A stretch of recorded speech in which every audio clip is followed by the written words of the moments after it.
के साथ जो मामला हो रहा है, कैरेक्टर असैसिनेशन की बात मैंने पहले कही कि एक पूरी कैंपेन, मुनज़्ज़म ऑर्गेनाइज्ड कैंपेन आसमा शहराजी के खिलाफ भी चली है, उससे पहले हामिद मीर साहब के खिलाफ चली है, और भी इसमें तरह तरह की बात हो रही है। क्या ये सारी जो एफर्ट्स की जा रही हैं, इससे मीडिया कंट्रोल में आ जाएगा, मीडिया दब जाएगा सेठी साहब, जो कि इस वक्त लग रहा है कि गवर्नमेंट की ख्वाहिश है? देखिए, यहाँ दो बातें हैं। पहली बात ये है कि गवर्नमेंट और एस्टैब्लिशमेंट डिटर्मिन्ड है मीडिया को कंट्रोल करने में, या वो कहते हैं मैनेज, उसका मतलब ये कंट्रोल। वो तो तुले हुए हैं इस चीज पे, और उसके लिए वो वेरियस ऑर्डिनेंसेस वगैरह भी निकालने की कोशिश कर रही है, और वो ऑलरेडी हमें पता चल गया है कि कौन से ड्राफ्ट बन रहे हैं, तैयार हो रहे हैं, जिसके साथ अगर वो इम्प्लीमेंट हो गए तो मेरा ख्याल ये चैनल भी नहीं चल सकेगी, और सबके ऊपर केसेस हो जाएंगे सेडिशन के और इस किस्म की चीज पे। अब याद रहे कि ये सेडिशन कोई नई चीज नहीं है। ये केसेस पहले भी लोगों के ऊपर सेडिशन के केस होते रहे, जर्नलिस्ट के ऊपर भी होते रहे। शकील उर रहमान और मेरे ऊपर एक नहीं दर्जनों के हिसाब से सेडिशन केसेस लगाए गए। बहुत से ऐसे हैं जो कि क्वाश हो गए, अभी तक कुछ हैं ऐसे जो चल रहे हैं। और अब ये एक नेचुरल टेंडेंसी है कि कहीं से कोई उठ जाके और एक एप्लीकेशन दे के एफआईआर एक कट जाती है, और फिर वो एक तलवार आपके सर के ऊपर लगी रहती है, जो कि इस वक्त हमारे ऊपर है। मगर हम कहते हैं ठीक है, हम बेल वेल नहीं कराएंगे, आके ले जाओ, पकड़ के ले जाओ, हम लड़ेंगे। तो अब बात यह है कि ये तो एक है, अब आसमा के ऊपर या हामिद के ऊपर हो गया तो ये कोई नई बात नहीं है, इससे फिक्र भी नहीं होना चाहिए, फिक्रमंद भी नहीं होना चाहिए। मगर ये जो रवैया है ना, कि पहले वो ब्लास्फेमी के चार्ज लगा के आपको कर देते थे, अब वो सेडिशन का चार्ज लगाना शुरू कर दिया है। कल आपको वो टेररिस्ट करके कि जी आपने साइबर क्राइम कमिट की है, टेररिज्म कमिट की है, तो ये सारी चीजें जो है ना अब एजेंडे में आ गई हैं। मगर आपका जो दूसरा सवाल है वो ये है कि क्या अब हुकूमत प्रेस ऑन करेगी, इसको और आगे बढ़ाएगी, और कॉन्फ्रंटेशन होगी? देखिए, इसमें बड़ी एक इंटरेस्टिंग चीज हुई है। जब पहले लोग डिसअपेयर करते थे तो सोशल मीडिया के ऊपर जाहिर है प्रोटेस्ट होती थी, मगर वो खत्म हो जाती। मगर होता ये था कि अगर एक बंदे को पकड़ा है तो दो और खड़े हो जाते थे, फिर उन दोनों को पकड़ के अंदर कर देते थे तो कुछ अरसे के बाद तीन खड़े हो जाते थे। कुछ लोग एग्जाइल में चले जाते थे, कुछ लोग अंडरग्राउंड हो जाते थे, कुछ लोग फॉल्स आइडेंटिटीज के ऊपर लगे रहते थे। अब क्या हुआ है कि ये जो तीन चार वाकयात जो हुए हैं, one and after the other, पहले मतीउल्लाह जान के ऊपर, और फिर उसके बाद अबसार आलम के ऊपर, और उसके बाद अब असद अली तूर के ऊपर। जी, तो अब हुआ ये है कि इसमें फर्क है उनसे। पहले तो ये था कि कुछ लोग बाहर चले जाते थे, कुछ लोग चुप हो जाते थे, या कहते थे हम तो सैर करने गए हुए थे, बताते ही नहीं थे हुआ क्या उनके साथ। खौफजदा थे, जाहिर है, धमकी दी हुई थी। मगर अब जर्नलिस्ट एक एक एक के बाद दूसरा खड़े होने शुरू हो गए, और उन्होंने बताना शुरू कर दिया कि हमारे साथ हुआ क्या है, किसने क्या किया है, कौन ले गया था, क्या उन्होंने सवाल पूछे, क्या उन्होंने कहा, क्या उन्होंने किया। और जब ये हो रहा था एक के बाद दूसरा, तो मैंने उस वक्त अपने एक इदारिये में, साइंड इदारिये में, ये लिखा था कि अब वक्त दूर नहीं है कि अगर ये चीज चली तो फिर सहाफी नाम भी लेने शुरू कर देंगे। अभी तो हम ये कहते हैं ना, हमें नहीं पता, इंक्वायरी करें, पता करें हमें कौन ले गया था, और आगे से ये कहा जाता है हाँ जी हाँ पुलिस इंक्वायरी कर रही है, उसके बाद पता ही नहीं चलता हुआ क्या, ये क्या नहीं हुआ। अब नाम लेने शुरू हो गए, और ये होता उस सिचुएशन में है जब इंसान जो है ना, वो इतना उसको आप मारपीट उसकी कर देते हैं कि उसके ज़हन में से, दिल में से खौफ खत्म हो जाता है। वो कहता है अब क्या रह गया, फिर वो डेस्परेट हो जाते हैं। अब उनको इतना मारते हैं, इतना तशद्दुद करते हैं कि फिर वो कहते हैं अब ठीक है, जो होना हो जाए, इससे ज्यादा क्या हो सकता है, और अगर होगा भी तो ठीक है, फिर कोई बात। फिर वो एक जज्बा ऐसा आ जाता है कि आपको खौफ नजर नहीं आता, फिर आप खुल के बोलते हैं। जब आप बोलते हैं ना, तो फिर उसका, जिसके खिलाफ आप बोल रहे होते हैं, जिसका नाम छुपाया होता है आपने, खा वो इदारा हो या वो इंसान हो या कोई लीडर हो, फिर वहां से पीछे हटना मुश्किल हो जाता है आपके लिए भी, क्योंकि आपने बात कर दी।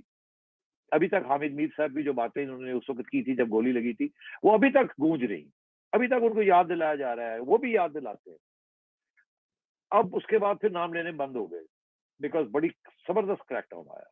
अब तो नाम लेने फिर शुरू कर दिए ना, और ये जो नाम लेने वाली बात है, ये नवाज शरीफ साहब ने शुरू की है गुजरांवाले जलसे में, क्योंकि इतना उनके ऊपर तशद्दुद नून लीग के ऊपर हो रहा था कि उन्होंने कहा अब रह क्या गया, अब फिर ठीक है आर या पार हम तो वैसे ही बैठे हुए हैं, तो अब देखें अब करना क्या है।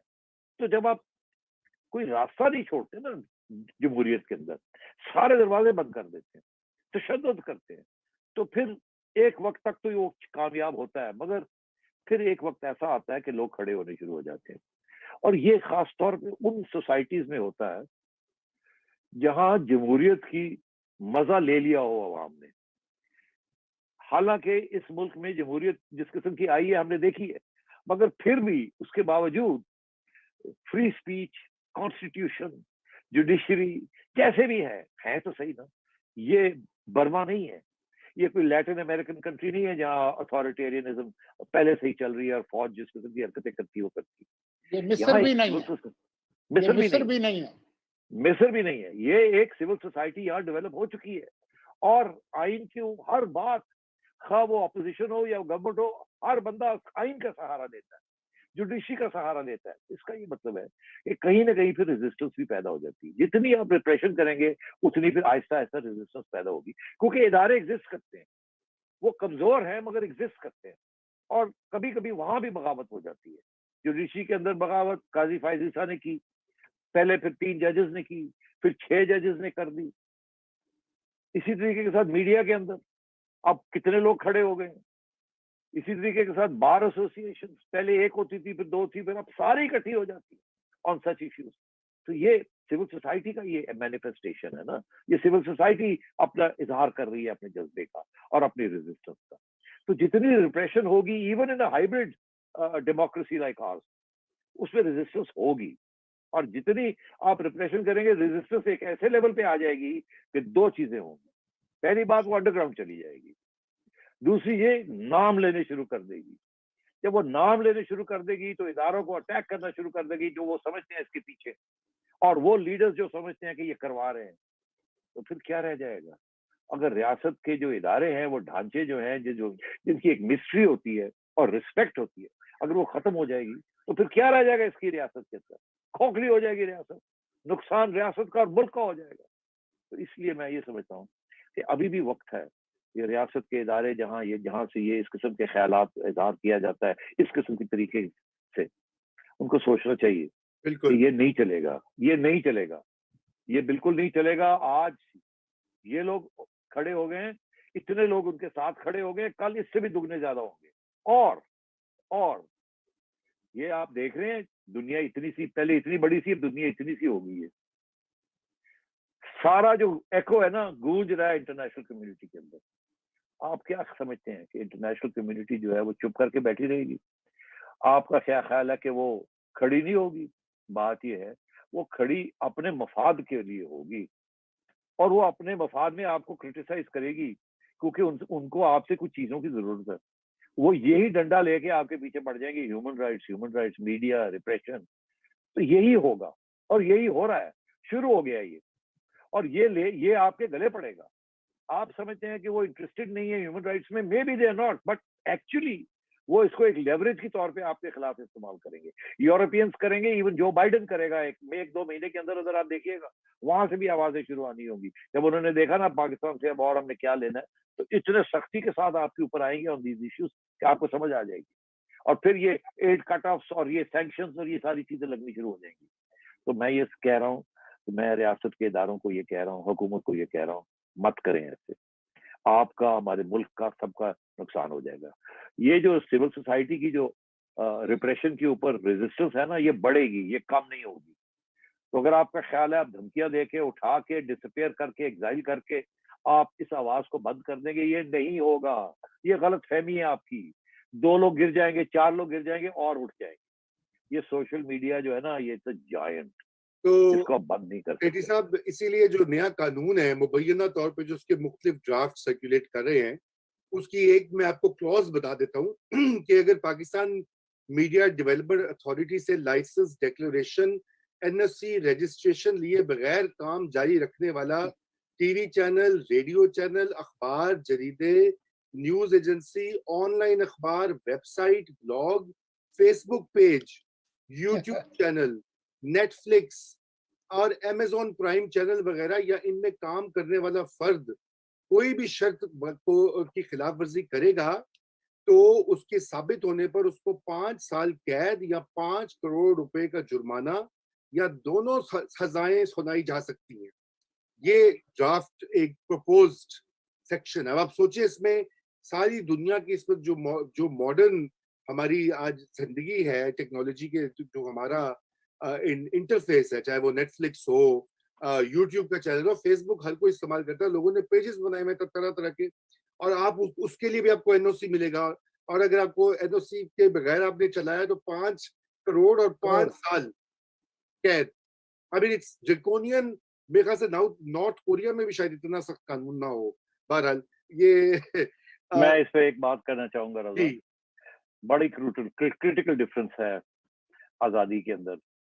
1988 تک ایک پریس اینڈ پبلیکیشنز آرڈیننس تھا جس کے تحت اخبار چھاپنے کے لیے یا رسالہ چھاپنے کے لیے آپ کو اجازت لینی پڑتی تھی, ایک لائسنس لینا پڑتا تھا پروونشل گورنمنٹ سے. مگر وہ پروونشل گورنمنٹ لائسنس اس وقت تک نہیں دیتی تھی جب تک ساری انٹیلیجنس کلیئرنسز فیڈرل گورنمنٹ کی بنا ہو جائیں. اور وہ ایک ایسا استعمال کرتے تھے ہتھیار کہ جس کو روکنا ہوتا تھا یا پابندی لگانی ہوتی تھی اس پر لائسنس دیتے ہی نہیں تھے یا لائسنس رینیو نہیں کرتے تھے. تو پھر آپ قانون کی خلاف ورزی ہوتی تھی اگر آپ لائسنس کے بغیر کچھ کریں. تو یہ جو آزادی دینے کا حق اپنے پاس رکھ لیا تھا کہ ہماری خوشی میں ہم آپ کو لائسنس دیں گے, اگر نہیں دیتے تو جاؤ گنے چپو, اور آپ کچھ نہیں کر سکتے. آپ نہیں جا سکتے تھے عدالت کے پاس کہ ہمیں لائسنس کیوں نہیں دیا گیا, آپ یہ نہیں کہہ سکتے. اب صورتحال یہ ہے کہ 1988 میں اس کو ریورس کر دیا, ایک عبوری حکومت آئی, انہوں نے اس کو ریورس کیا بیفور 1988 الیکشن. تو انہوں نے یہ کہہ دیا کہ یہ آپ کی آزادی ہے, جو آپ مرضی, آپ کو لائسنس لینے کی ضرورت نہیں ہے. البتہ اگر آپ کے جو آئینی قانون ہے اگر ان کو آپ وائلیٹ کریں گے تو آپ کے خلاف ایکشن لیا جائے گا. اور وہ بڑی کلیئر کٹ باتیں تھی, کیا ہو سکتا ہے کیا. یہ بہت بڑی ایڈوانس تھا کہ آپ جو چاہیں, اب چھاپنے سے پہلے اجازت نہیں ہے این او سی لینے کی, لائسنس لینے کی. اس کے بعد اگر آپ نے جو ایگزسٹنگ قانون ہے اس کو اگر آپ نے وائلیٹ کیا تو اس قانون کے خلاف آپ کے خلاف کارروائی ہوگی. مگر اگر کارروائی ہوگی تو آپ کا یہ بھی حق ہے کہ آپ عدالت میں جا کے آپ ریلیف لے لیں. اب کیا ہونے جا رہا ہے, آج تک یہی تھا, اب کیا ہونے جا رہا ہے کہ اس کو ریورس کیا جا رہا ہے. جو پرانے اتھارٹیرین ریجیمز کے جو قانون تھے ان کو واپس لایا جا رہا ہے. اور یہ قانون ایوب خان کے زمانے میں آیا تھا, پریس اینڈ پبلیکیشنز آرڈیننس 1962 میں آیا تھا. تو اب میں یہ کہہ رہا ہوں وہ 1988 میں ریورس ہوا. اب یہ واپس وہیں جا رہے ہیں کہ رضا رومی کو این او سی لینا پڑے گا, اور رضا رومی جب این او سی کے لیے اپلائی کریں گے تو آگے سے جواب ہی نہیں ملے گا. اب وہ پیچھے جائیں گے, جواب ہی نہیں ملے گا آپ کو. 2 سال آپ بیٹھے رہیں گے, کبھی ادھر جائیں گے کبھی ادھر جائیں گے, ایسے ایک جی میرا این او سی میرا, ہاں جی وہ فائل میں ہے جی, وہ ہو رہا ہے جی, یہ آبجیکشن لگ گیا جی, یہ ہو گیا. اس طریقے سے آپ کو وہ آپ کی زبان بند کرنا چاہ رہے ہیں. تو میں یہ سمجھتا ہوں دس از اے ہیوج ڈیولپمنٹ. اگر یہ این او سی پہ آ گیا یہ بات تو پھر کچھ بھی نہیں یہاں چل سکے گا, پھر سارا کچھ ہی انڈر گراؤنڈ چلا جائے گا. یہ ساری چینل وغیرہ یہ ساری یو کے میں ہوسٹ ہوں گی اور وی پی این کے ذریعے ہوں گی اور اسپیس میں جا کے ہوں گی, اور یہ لوگوں کو کیسے روکیں گے ان کو سننے میں. آج ادھر بلاک کریں گے ادھر سے اڑ جائے گا, آج ادھر بلاک کریں گے ایک نیا یو آر ایل مل جائے گا. بات یہ ہے دس از کاؤنٹر پروڈکٹیو. مت کریں, میں پھر حکومت کو یہ کہہ رہا ہوں مت کریں. یہ بھی آپ کے گلے پڑے گا, آپ کے یہ گلے پڑے گا اس طریقے سے, بیکاز اس کے اوپر بھی انٹرنیشنل کنڈیمنیشن آئے گی آپ کو.